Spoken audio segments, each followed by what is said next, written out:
I've been locked up 14 years on 2 capital life sentences. I was born in a good home.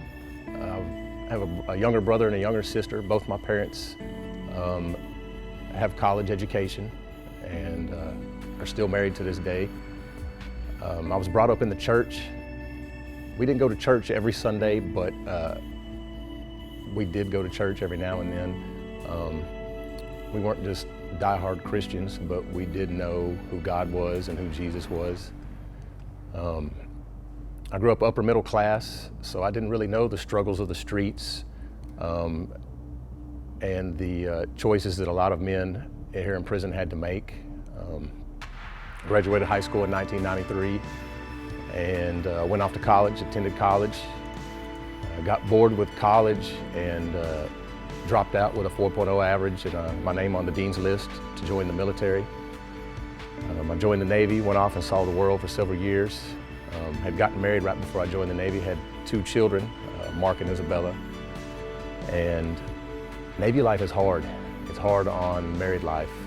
And the Navy life basically led to a lot of marriage problems with my wife and I. A lot of stress on her having to raise the kids and deal with things at home while I was gone. And it eventually led to us getting a divorce.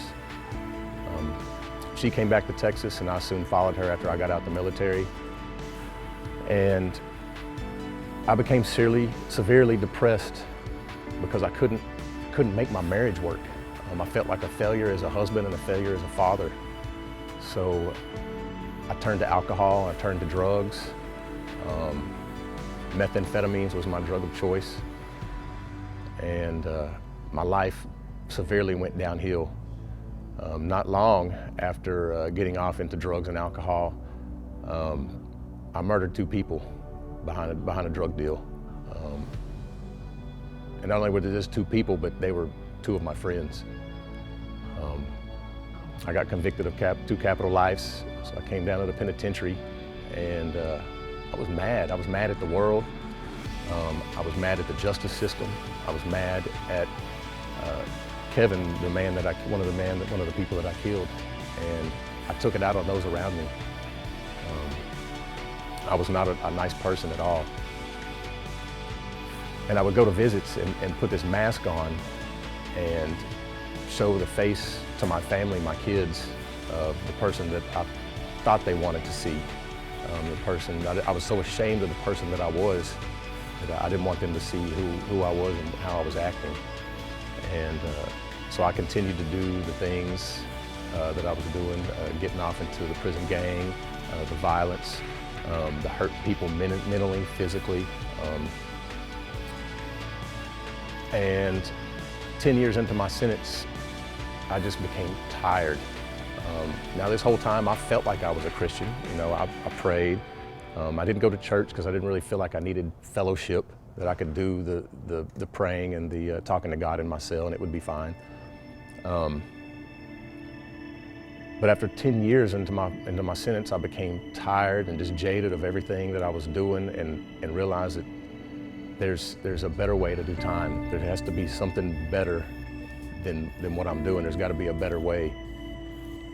I got to Beto unit in 2011, and I backed up from all the gang activity and realized that I'm gonna be here for a long time. It really sank in once I got to Beto that I'm gonna be here for a really, really long time, and that I need to start doing something positive with my life. So I started digging in the Word a little bit more. Occasionally coming to church, but didn't really feel comfortable in church because I didn't really feel like I fit in the church. I was given the opportunity to become a peer educator, which is a public health educator here on Beto. We speak out against gangs, gang violence. We teach safe prisons, and basically show men how to make better choices in their lives and lead a healthy life. And I began to find my purpose in that job, and met some really great men that were involved in the Beto Chapel, who kept telling me, you know, you need to come down to the church, you need to come down.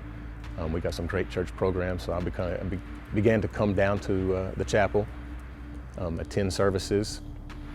I was given the chance to become an encourager for Bridges of Life program, and that was really a major turning point in my life in prison. I really began to see the doors that God was opening in my life and the prayers that were being answered that I couldn't see before because of my attitude and my behavior.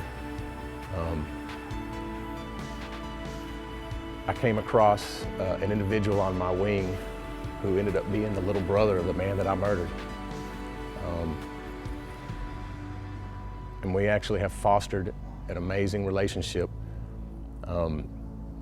He's given me the forgiveness that I needed. And so now I try to mentor this young man and try to do the things that I feel like his brother would do for him if his brother was here, if I hadn't murdered his brother.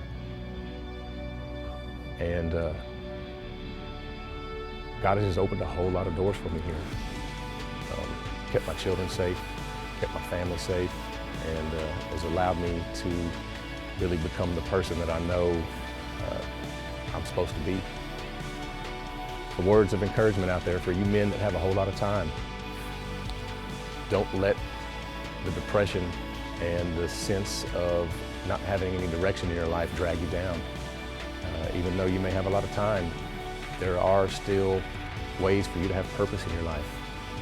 There are still avenues for you to take that aren't destructive, that you can help build other men up.